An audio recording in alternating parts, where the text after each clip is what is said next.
Okay, so today I'm going to be reacting to a video from the Center for Strategic and International Studies. This is Joseph S. Nye Jr.'s What is Power?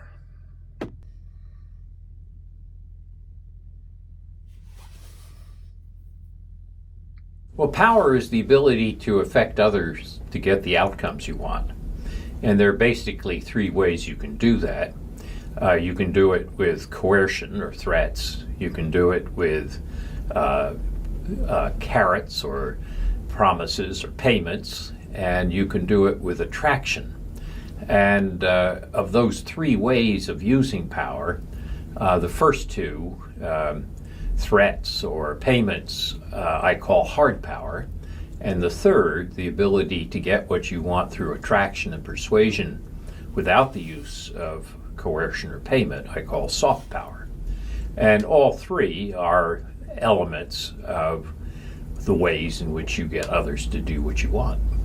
Okay, so what he's talking about is, first of all, he gets the definition of power wrong. Power, the definition of power is the ability to affect change. My definition is anything that gives you the ability to do something. Now, he's talking about getting people to submit. That is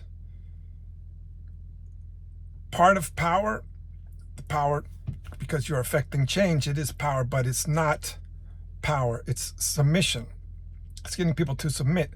And he says, he names the three things, and he's close.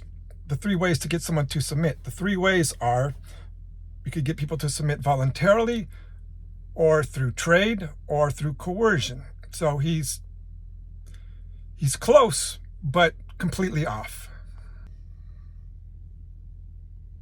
Well, we often compare the resources that produce power, even though those resources don't always produce the behavior that I mentioned, but they're measurable. So, for example, we talk about military power and we say that one country A has, let's say 1,000 tanks, and country B has 15,000 tanks, and we're tempted to say that country B is 15 times more powerful militarily than country A. But if the battle is in a desert, that may be true, but if the battle is in a swamp, it's not true. So the power resources, which we often use to compare power, depend very much on context. And in that sense, we have to realize that when we measure power by resources, we're not always getting the right answers in terms of behavior. So very often there's a gap between power measured as resources and power observed behavior on getting the outcomes we want. Okay, so he's talking about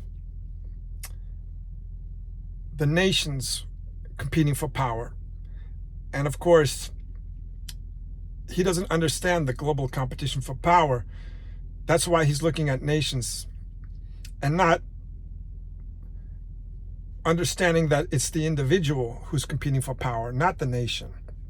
The individual. Nations give individuals power, but an individual can overcome nations, and internationally, especially these days with the technology, internationally gain power through a fantasy like religion or some other economic fantasy, whatever it might be. They just may come up with a good enough fantasy that will convince everybody to voluntarily submit.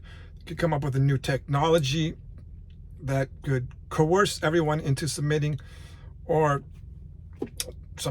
give something in trade. But only looking at nations and the resources of nations, you're overlooking the fact that the competition for power is a competition among individuals. And in the end, there could only be one.